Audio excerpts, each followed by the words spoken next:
Hi, everybody, and welcome to the Q Drive webinar by Haskell, where we are going to discover the future of gas compression. I'm going to introduce Jobin, who will introduce the rest of the speakers and also be presenting. Jobin, take it away. Thank you so much, Irma. Hello, everyone. Thank you again. Before we get started, I'd like to go over a few general points. This webinar will be recorded and posted on the Haskell YouTube site. We will have a Q&A session at the end of the presentation, but for now, attendees' mics will be muted and will remain muted throughout the presentation. You can go ahead and type any questions you have in the Q&A box at the bottom of the screen, and we'll get to as many as we can during this live session, but all questions will be answered and included on the posting on the YouTube site. Now, let's meet the team of experts who are bringing this all together. In the order they will be presenting today, we have Mr. Dave Gordon, our Global Product Manager, Mr. Richard Gilberg, R&D Controls and Mechanical Engineer, and myself, Jobin Kaur, Western Regional Sales Manager. And we also have Ms. Irma Aguilar joining us today, our Marketing Manager, as a panelist. Okay, let's look at our agenda for the day. First, we'll start with a bit of Haskell history that began with developing the first hydraulically driven gas booster. Then we'll move on to our latest innovation, the most technically advanced gas compressor in the industry, the Q Drive. We'll go over some working principles, including servo motor, discuss gas compressibility factors. You'll also be getting a tour of the Q Drive, where we'll shed a light on controls, automation, and features that really make this unit revolutionary. We'll also be providing a few application overviews where you'll be able to see how the Q Drive is being put to use today. And then we'll end with the Q&A. Okay, to start it off, I'd like to introduce Mr. Dave Gordon. Thanks, Jobin. Good morning, good afternoon, good evening. Thanks for joining us today. I'm going to kind of talk about the history of gas compression in Haskell and how it's been involved for the last, over 60 years. Haskell, back in the mid-1950s, developed the first non-lubricated gas seal. Up to that point there, with all technologies that compress gas, it used a lubricated seal, which worked well, except for it left contamination in the gas that was being compressed. Haskell developed a dry seal that no longer required lubrication, so it left the gas much cleaner. Haskell was asked to develop this by NASA because in the mid-50s, if I'm sure you remember your history, NASA was developing the rocket program, the Mercury program back then, and they needed nitrogen and helium at up to 10,000 psi, and they needed it clean. So they came to Haskell. And that was the first hydraulically driven booster. And over the years, we've had many updates and changes to the design. Today, we call it the H Drive. It's now capable of generating gas pressures of more than 15,000 psi, and we can generate very high flow rates, and we can handle most industrial gases, including hydrogen. This is a kind of a schematic of a hydraulically driven gas booster right here. It's pretty simple. In the middle right here, you have the hydraulic section. So in this case here, the high pressure hydraulic oil goes in, pressurizes this side right here, causes this piston right here to shift over, in this case to the right. And as it does that, it compresses the green, in this case it's green, the gas right here. And while that's happening over here, and as it's compressing over here on the left side, this piston is pulling back, and we're drawing, this side here is in suction, so we're drawing in fresh gas for the next compression stroke. Then when we get to the end of the stroke, it reverses, the hydraulic pressures on this side, we're now compressing over here, and this side's in suction, and we're drawing in fresh gas over here. Anytime you're using a hydraulically driven gas booster, you have to have a hydraulic power unit to power it. And they all look different, but they all have common components in them. You've got the hydraulic pump, which would be in the motor, which is right here, generating a hydraulic pressure. We have a reservoir that holds 50 or more gallons of hydraulic oil, control, the frame itself, with the containment, because it's always possible and likely that at some point that hydraulic oil will get spilled. So you have to have that containment to make sure it doesn't get away from you. And then the variety of control valves that are throughout the system to control it. There's heat exchangers in there. And then, of course, there's the hydraulic booster itself right there on the top of the frame.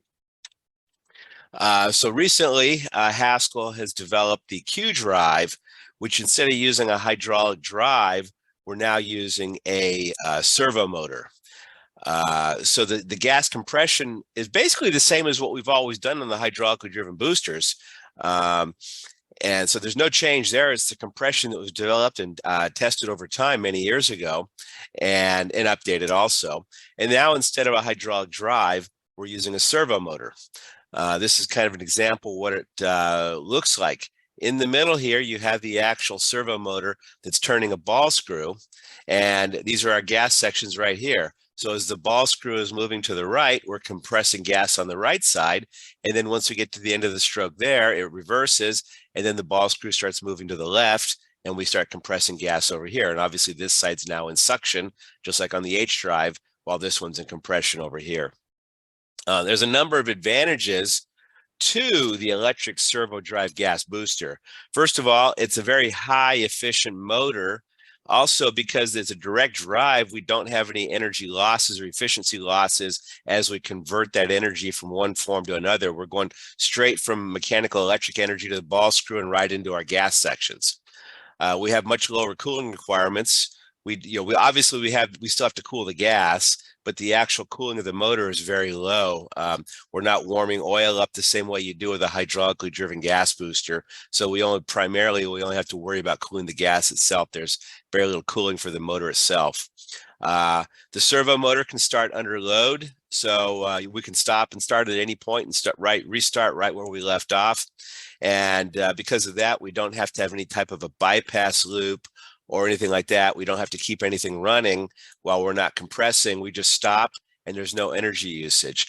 And one of the advantages of that is that, especially if you're not running at a high duty cycle, we maintain our efficiency, because with all other technologies, as our duty cycle goes down, because you have to keep, in the case of a piston type compressor or diaphragm where you have to keep everything running, you're just not pumping gas, your efficiencies continue to go down.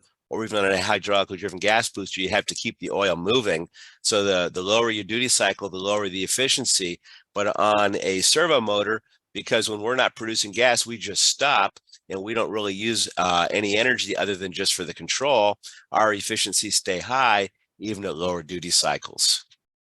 Other advantages of the servo motor are that, as I mentioned kind of a minute ago, it's environmentally friendly. We don't have any high pressure hydraulic oil.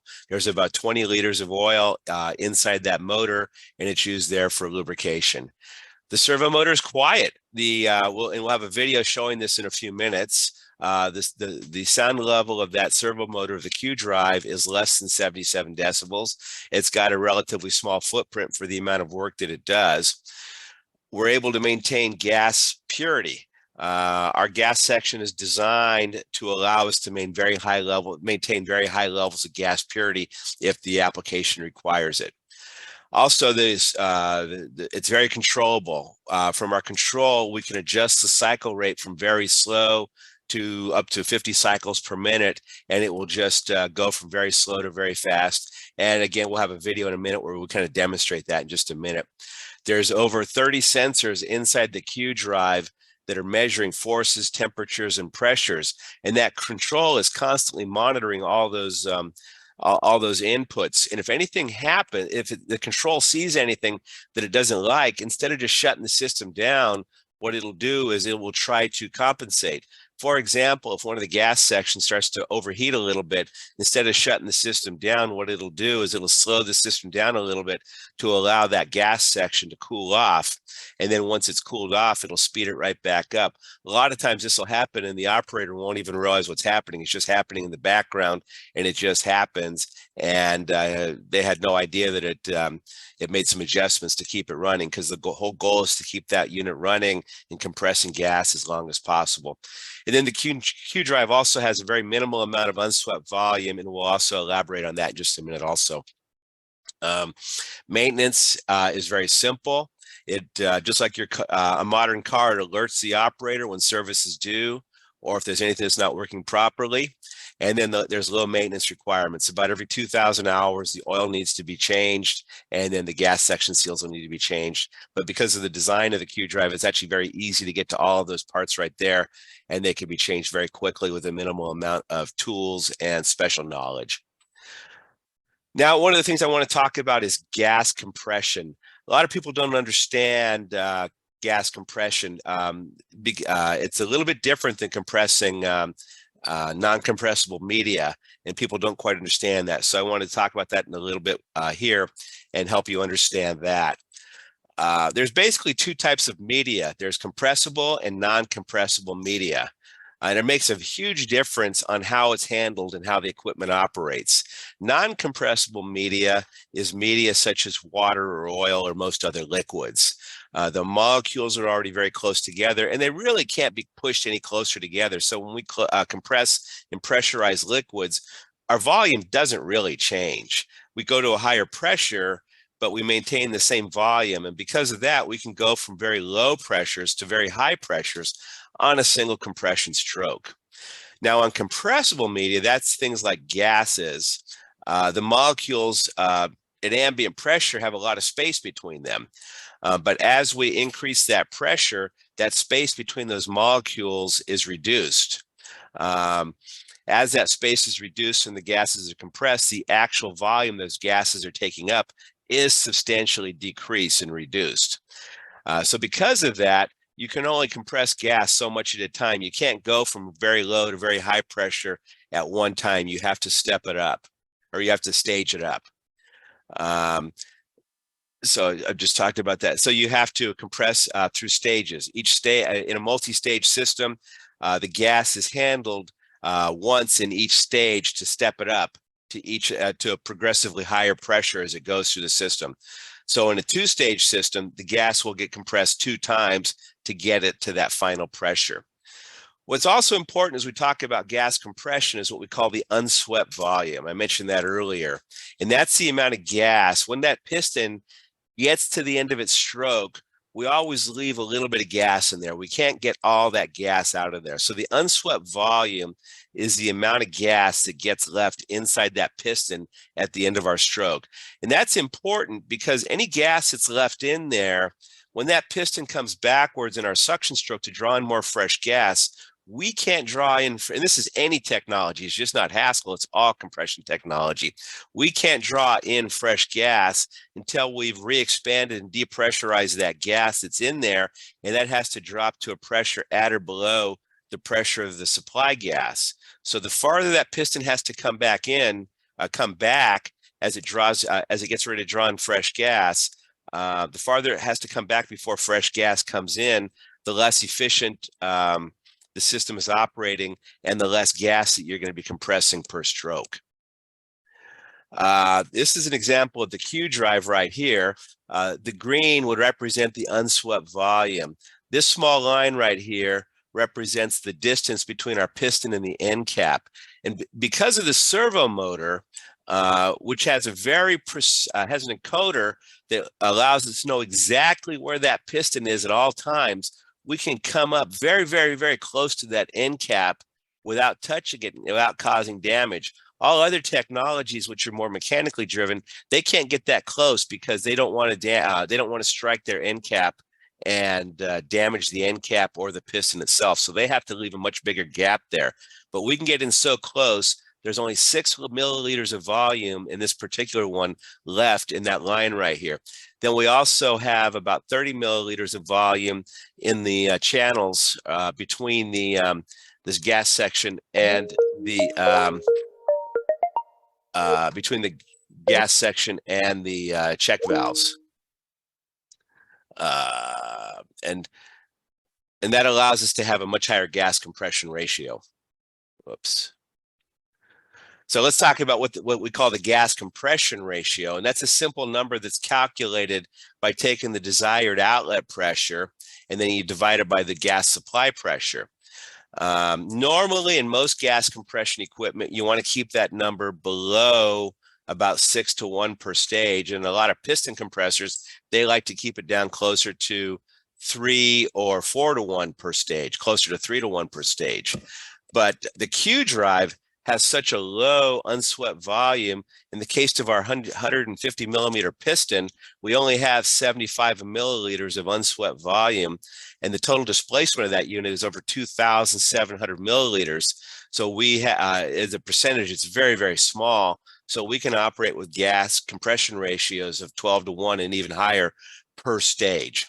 Here's kind of a little simple calculation. So if we had a supply gas pressure of 200 psi and we desired to get our gas up to 7,200 psi, you take that 200 and you divide that into 7,200, and that means we have a gas compression ratio of 36 to 1, which is too much for a single stage of any compression technology right there.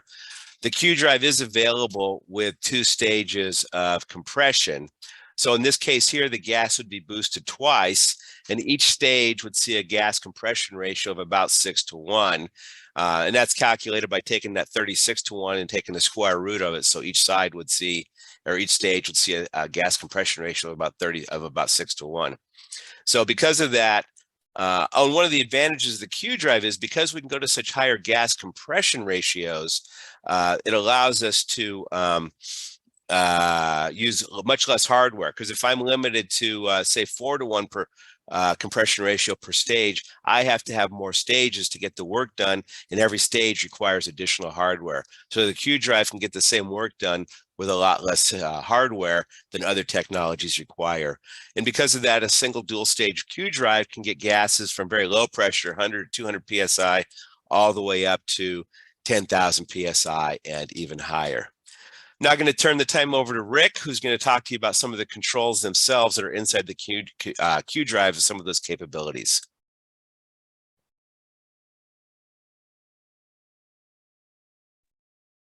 Hi, my name's Rick, and I'm going to talk to you about Q drive automation and control features.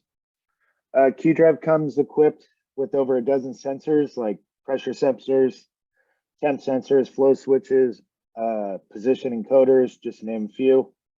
These are part of the system I/O. With the logic controller and user interface, the Q drive can be set up to monitor or process gas for a wide variety of applications.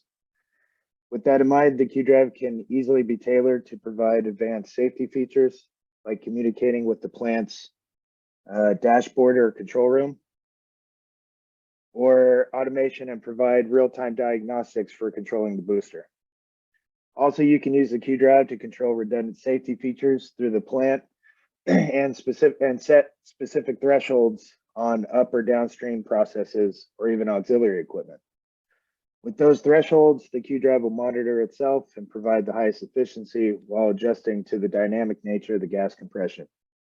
During all of this, the Q drive is recording duty cycles, so the predictive analytics can aid in delivering updated service warnings and minimize any downtime.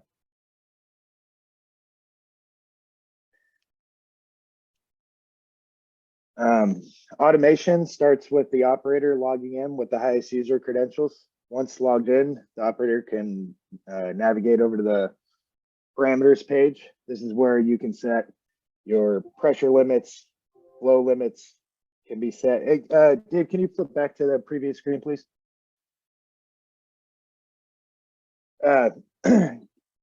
You can set your flow limits, pressure limits, temperature thresholds.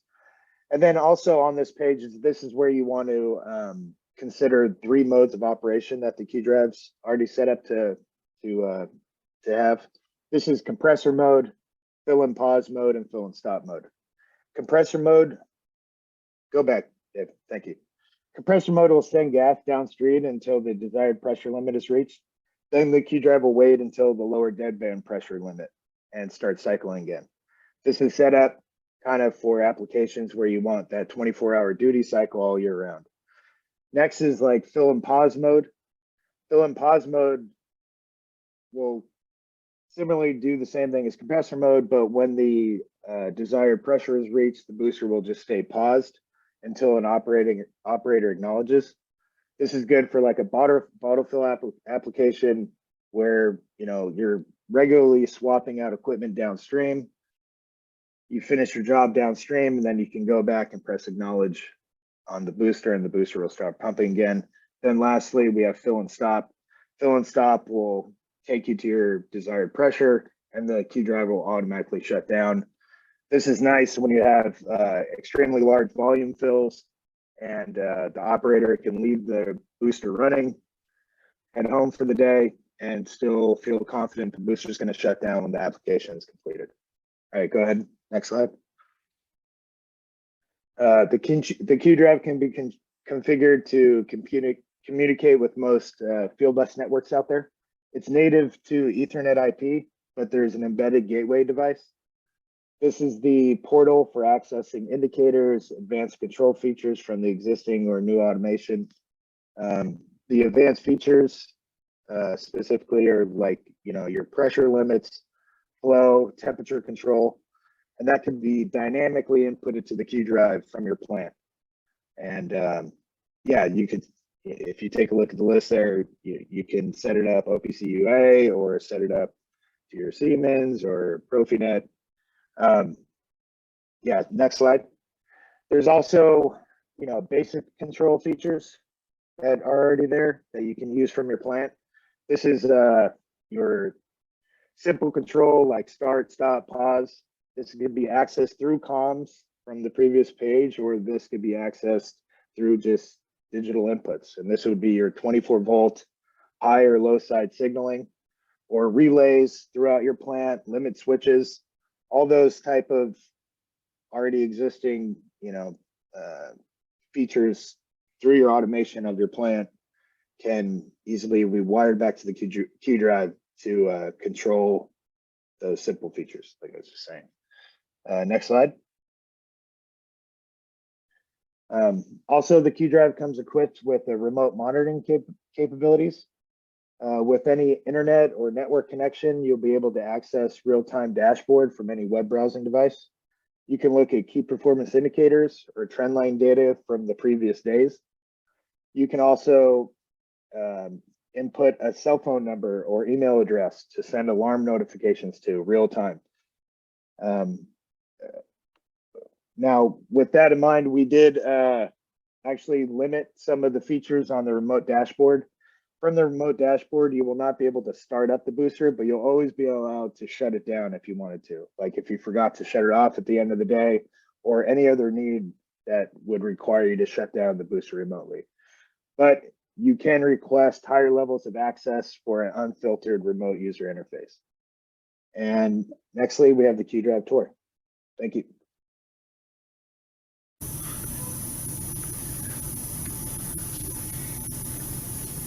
Hello, my name is Richard Gilbert. I'm a control engineer in Haskell. We're down here in Haskell's Research and Development Lab in Burbank, and I want to give you a quick tour of our newest technology in gas boosting. This is the Q drive. High efficiency, brought to you by the permanent magnet technology. First off, let's just take a look at the small footprint. This is a standalone system. The idea is plug and play. The footprint is 8 foot by 3 feet deep. What you'll have to do here once this thing gets shipped to you is you'll be required to supply 2 things to this: coolant and power. So let's just take a walk through that. Over here we have our 480 volt drop, and we have our chiller outside. That's the chiller is connected to the bulkhead in the back. Every unit will be shipped out with this quick disconnect. So all you have to do is bring power to this, plug her in, turn her on. While this is powering up, let me just pop this cover off here and we'll take a look at the lubrication circuit.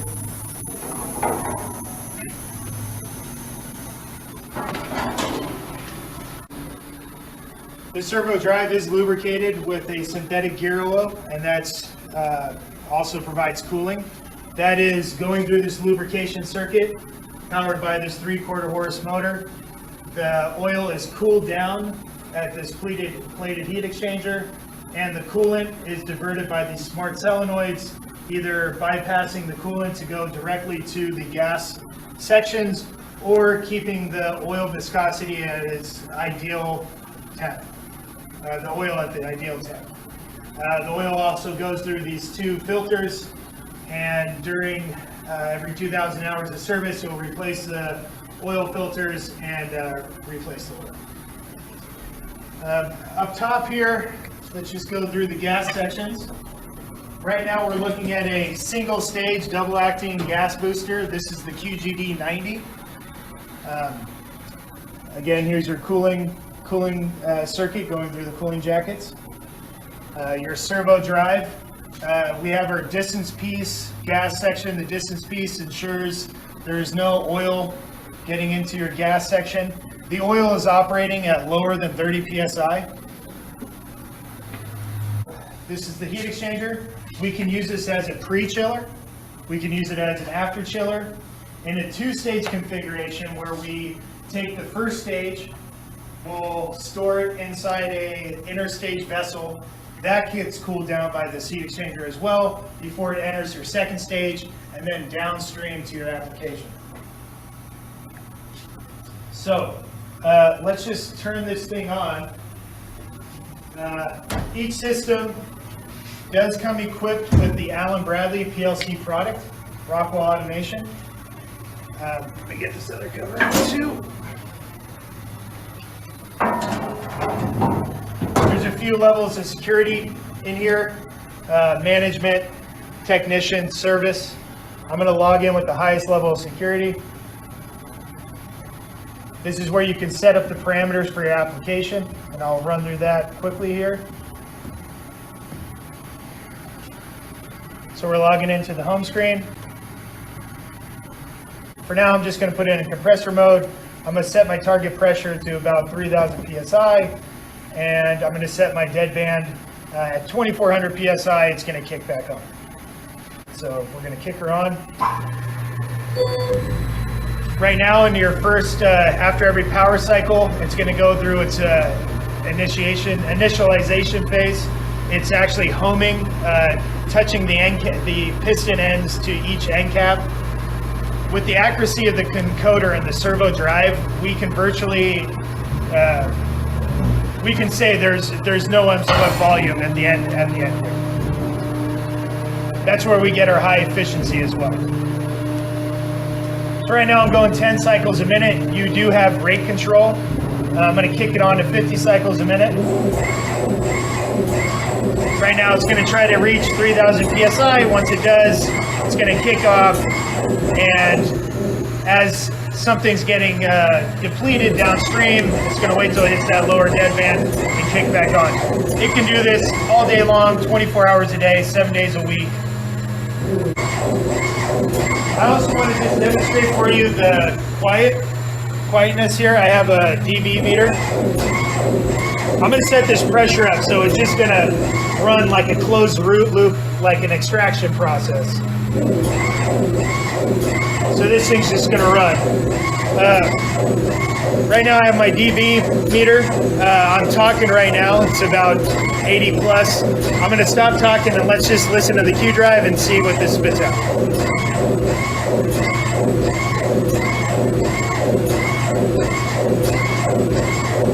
So we're at, right around 77 decibels. We're at max speed. If we wanted to kick it down even, let's just take it down to a lower cycle rate, like 10 cycles a minute.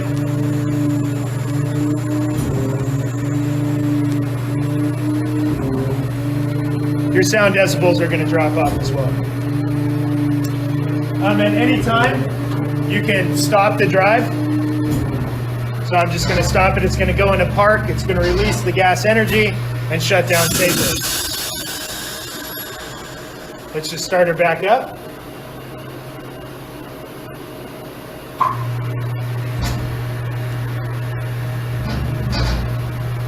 We're going to start up in 50 cycles a minute. So now if I wanted to stop it at any time or pause it at any time without venting, we can do that. Start back up. Stop. For whatever reason you wanted to. If there is any sort of emergency that you need to take care of, you can e-stop it at any time, and it will shut down safely. I mean, that's it here. That pretty much wraps it up. Let's just start her back up.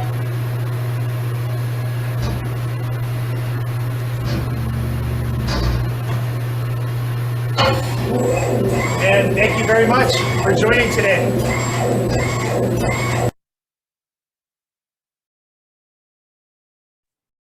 All right, thank you, Rick. Hello again, everyone. Okay, so to wrap it up, I'll go through a few applications from the field. These are two CO2 applications that proved very successful using the Q Drive. First one we have is in the semiconductor industry, where supercritical CO2 is needed for the very delicate wafer cleaning process. The customer ran pressurized CO2 through a nozzle, and as it depressurized, it would freeze into little pieces of dry ice, which they then would use to basically sandblast and clean their parts without the mess. The other application would be using CO2 as the solvent in extraction of botanical oils. The Q Drive provided a steady supercritical phase CO2, which helped the yield over batch, and also was very quiet, which was favored in a lot of lab environments. Next, we have industrial bottle filling. This customer uses the Q Drive to fill bottles sold at party stores with helium. They're taking helium from tube trailers that are starting off at 2,500 PSI, and the Q Drive allows for them to pull all the way down to roughly 200 PSI and fill the bottles with 3,000 PSI. They're using the two-stage version, Q45, 150, 90, and filling bottles every 16 seconds. This customer here wanted a central nitrogen system. They used them for testing at various locations all throughout their very, very large facility. They were previously using a hydraulically driven gas booster, but they were getting old, they were really noisy, and they were really wanting to get high pressure hydraulics off of the floor. So they started looking at the Q Drive. They're supplying us at 2,000 PSI, and the Q Drive is boosting it up to 6,000. We're using the Q4563. They actually bought two of them to operate in parallel to each other. And the reason for that is to give them both redundancy, and at certain times their demand is a little higher than, for one Q Drive can handle. So they were able to, so this way with two units, we were able to easily supply the customer with their high pressure nitrogen needs all throughout the facility. This one here is for very high purity nitrogen. The customer's supplies comes in at about 200 PSI, and they would need to maintain a very, very high percentage of cleanliness, as you can see there. They needed high volume of super clean gas at 600 PSI for testing, and they wanted a quiet operation. So our solution was a single stage Q45 150. This underwent a special clean in the Haskell clean room, which has a purge circuit to clean outside contaminants out of processed gas. And these Q drives satisfied all their needs perfectly.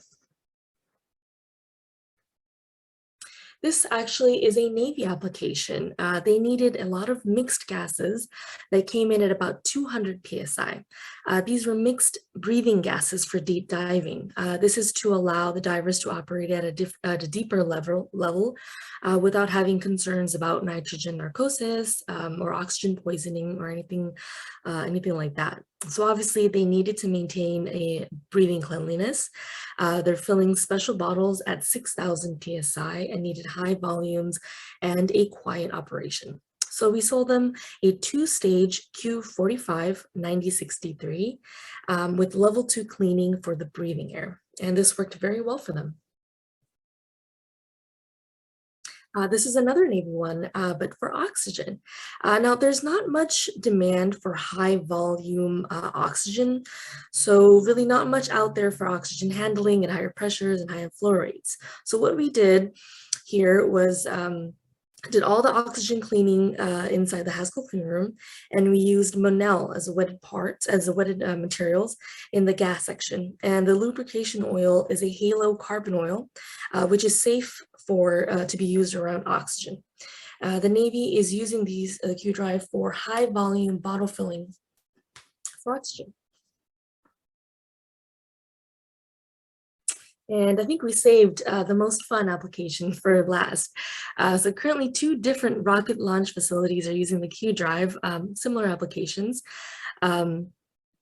Their helium comes from tube trailers. They need to maintain a very high level of cleanliness and wanted to fill storage tanks to about 5,500 PSI, excuse me. It's a multi-day filling operation. They basically hook up the tube trailers and it just runs and runs and runs. One of the customers actually mounted it on a trailer for portable operation. And again, both really wanted a quiet operation. So one of the customers is using a Q4563 and the other one is using a Q45 15063. Both of them have level 2 cleaning to help maintain the gas cleanliness. And also something interesting to mention is actually one of the customers was originally using a hydraulically driven gas booster. And they were looking at the Q Drive as just a backup, but after seeing what it was capable of and liking it so much, they're actually using the Q Drive primarily now. And happy to say both sites are very satisfied with their solutions. Okay, now a little bit about what's to come. Today, we only offer the Q Drive for non-hazardous gases at non-hazardous locations with a 45 kilowatt or 60 horsepower motor. But we're currently developing a hydrogen version capable of more than 1,500 kilograms a day. It'll be suitable for many other gases and locations with a bigger motor. If you have any questions about what's in development or anything that you've heard today, please feel free to contact Dave Gordon or I if you have any interesting Q Drive applications you think might work. And I wanted to take this time to thank you guys all so much for listening to us. Now let's go through some questions and see what's been sent in here.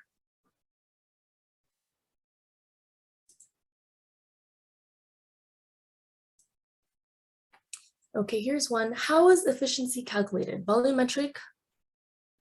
Dave, do you want to take this one? Sure. Yeah, well, there's 2 types of efficiency that the Q Drive we talk about with the Q Drive.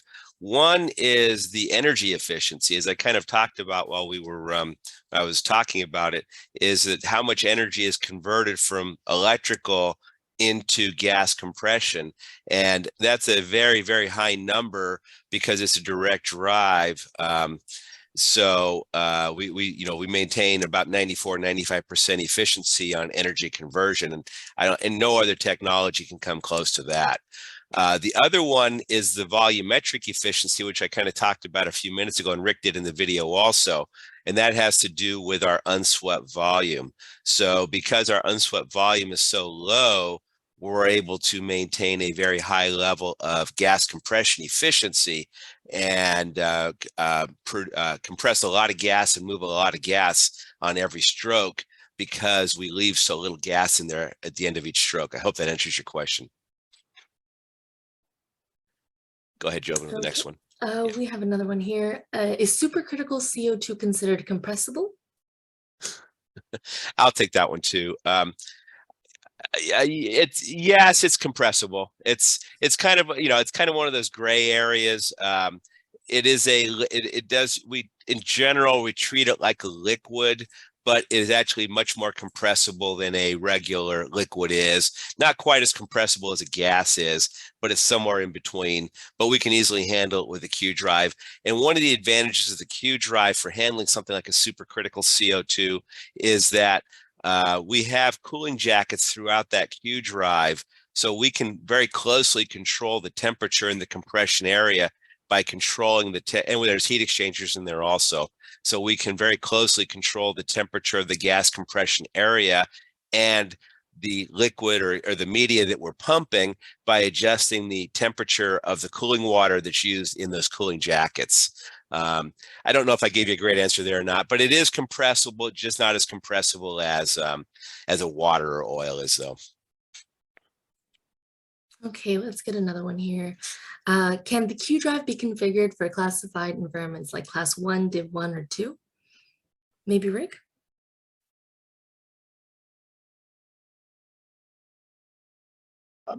I'd like to pass that one back to Dave, but yes. Or Dave, maybe. Sorry Okay. about that. It can Dave. be configured to a hazardous location environment.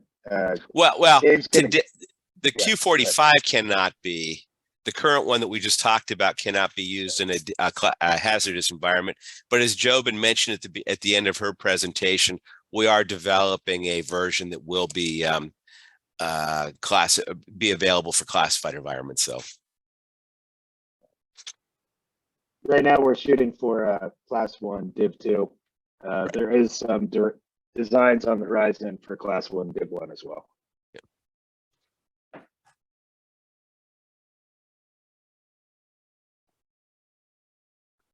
Sorry Jobin? about that, guys. Okay, let's see here. Is nitrogen a gas compatible with the Q drive? the short answer is yes, Yes. absolutely. Let's see if there are any other questions here. Well, there's several. What are the cooling system requirements? Is the cooling system included with the compressor package? Good question. We normally need about, depending on, most of the cooling is going into cooling the gas off itself. Probably, 85% of the cooling is for cooling the gas off. So the cooling requirements are primarily going to depend on how much gas we're running through there and what our gas compression ratios are. Normally, we need about 9 tons or less of cooling to keep the system cool for most Q drive applications. We do include heat exchangers. We do include cooling jackets, but the base unit does not include a chiller itself, although we can include that as an option if somebody needs a chiller when they're operating it. All right, another one here says, what is the flow range? That's going to be very application specific. Flow rate is very dependent upon the inlet gas pressure. So if you come in with a very high inlet pressure, on that one example with the that we were going from 2,000 to 6,000 psi, that generated a very high flow rate because we were going in with a high pressure of 2,000 psi. Now, if you have a lower inlet pressure, that's going to reduce your flow rate that we can get out of the system. So it's very application specific. And if you have a specific need, please reach out to us so we can talk to you about it.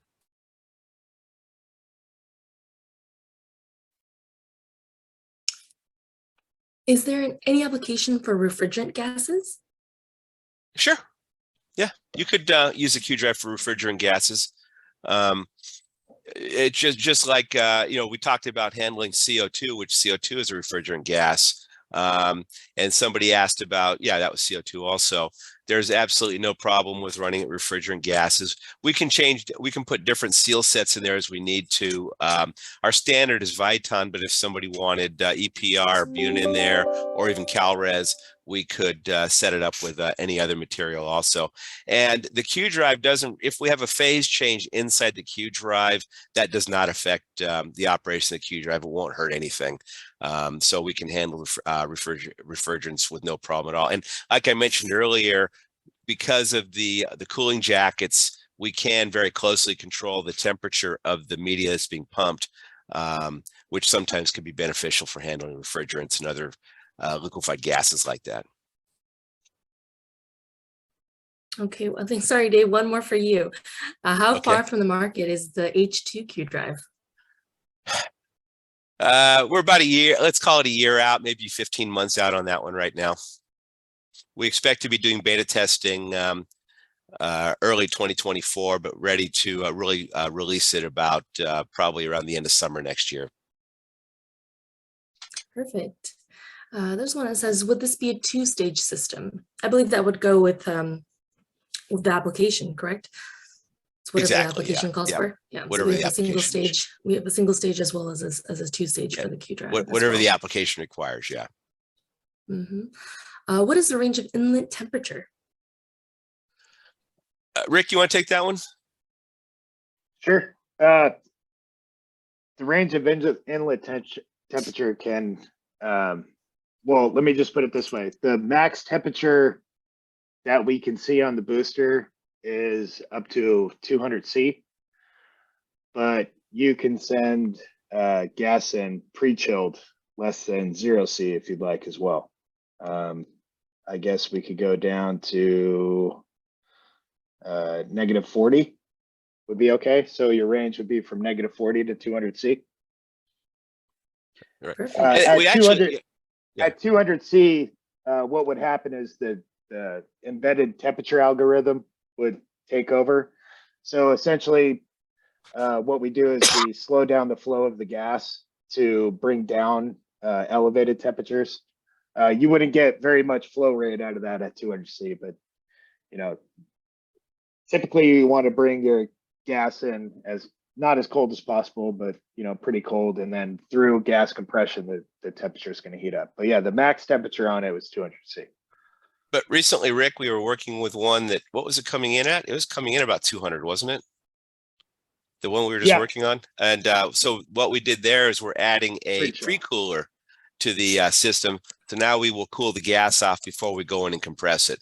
So if you have warm gas, we can still, we still have options to allow us to still be able to use a Q drive. Perfect. Is there a minimum suction pressure?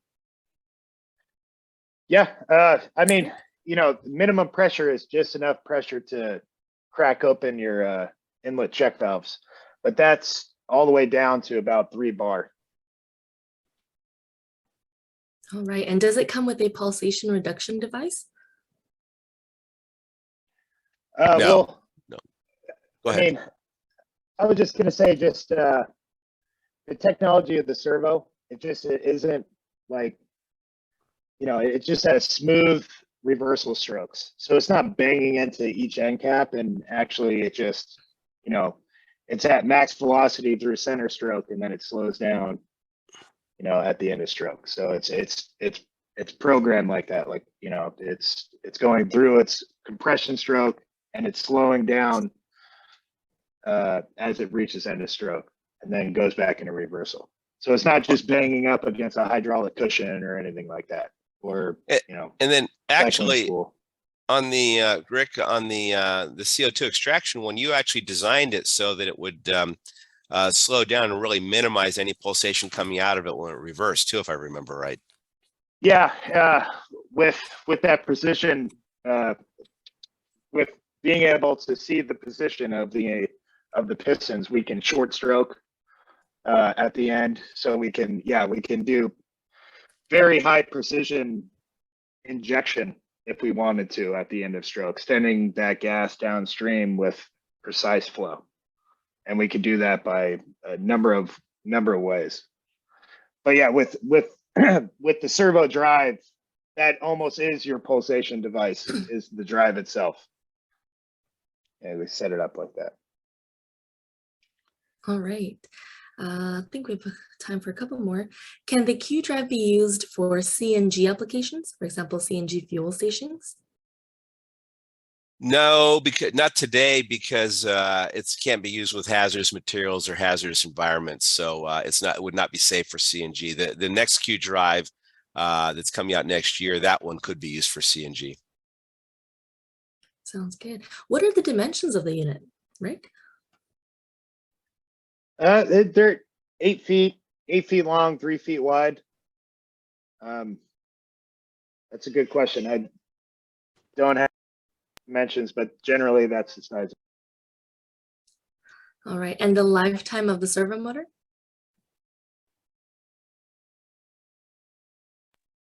The servo motor is depending on how you set up your application, but it can last over 20,000 hours. And what happens at 20,000 hours is the servo drive would just kind of get a little bit louder with its linear screw inside there, the ball bearings in there, just start to get a little bit more noisier, but would still provide, pumping. Yeah, 20,000 hours is what we have on paper. All right. Let's see here. What are the average lead times for these units? For a standard unit, we're running about 12 to 15 weeks right now. If you want anything special or special cleaning, that's going to probably make it a little bit longer.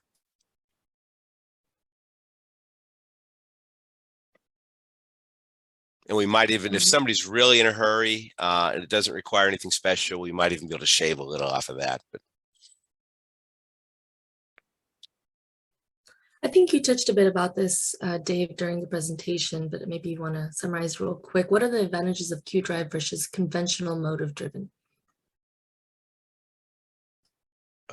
say that again. What are the advantages of Q drive versus conventional motor driven? Oh, okay, that's an interesting question there, because a servo motor is really just a regular motor with very precise position controls on there and everything like that. So it's a efficient motor that that's very efficient and converts very high amount of the energy from electrical into rotational energy. But we also have those servos attached to it to allow us to have very precise position control. And then it also has a VFD in there, a variable frequency drive in there. All of the Q drives include a VFD in there to give us very precise speed control. So we can very accurately control the speed of the motor, and with the encoders, we have very accurate control over the position of the ball screws. So that's what really makes the servo motor. It's not the design of the motor itself, it's the controls that are used on the high quality motor that's in there. Rick, anything to add to that? No, that's pretty good. Pretty good, Dave. Can the Q drive handle methane, natural gas compression? Again, same as the CNG. Not today it can't, but next year we should be able to. Okay. Oh, here's a good question. What is the price? The price is different for every application. Please reach out and talk to a salesperson, and give Jobin or me a call, and we can talk to you about that and come up with some pricing to make sure that that we can do what you want to do, and you understand, and everything like that.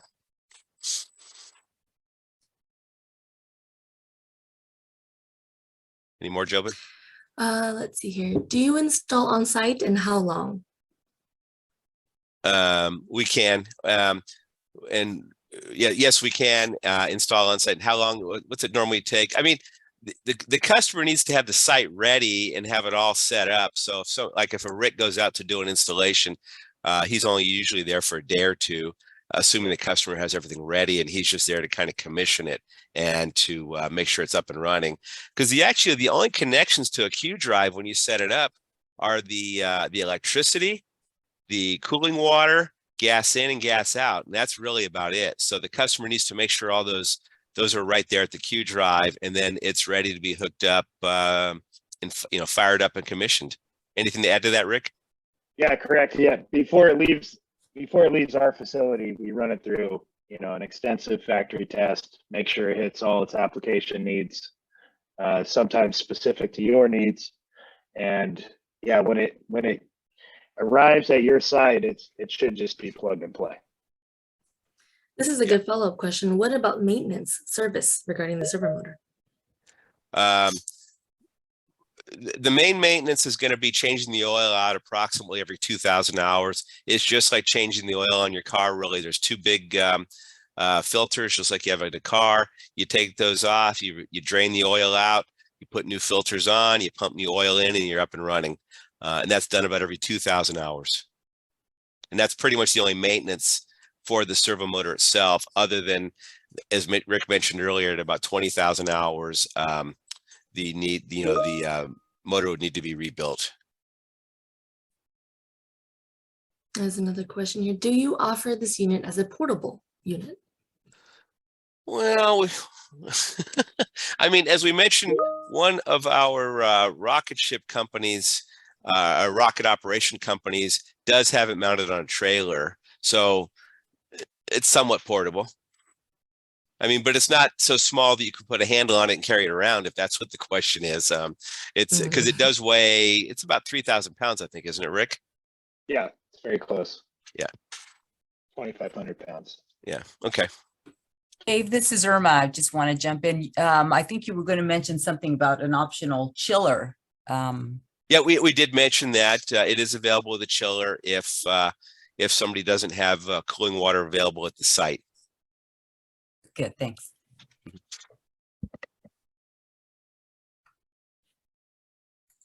I think we're running out of time here now, so I think we need to wrap this up. Yeah, there's a question here, and I can touch this. Will the webinar be available on YouTube? Yes, it will be available on YouTube, and all the questions from the chat will be answered and included with the presentation as well. And I think we can take this time to say thank you to everyone joining. Thank you for your questions. Please contact Dave and I with any other questions or concerns you have regarding the Q Drive, and we will be happy to help you guys.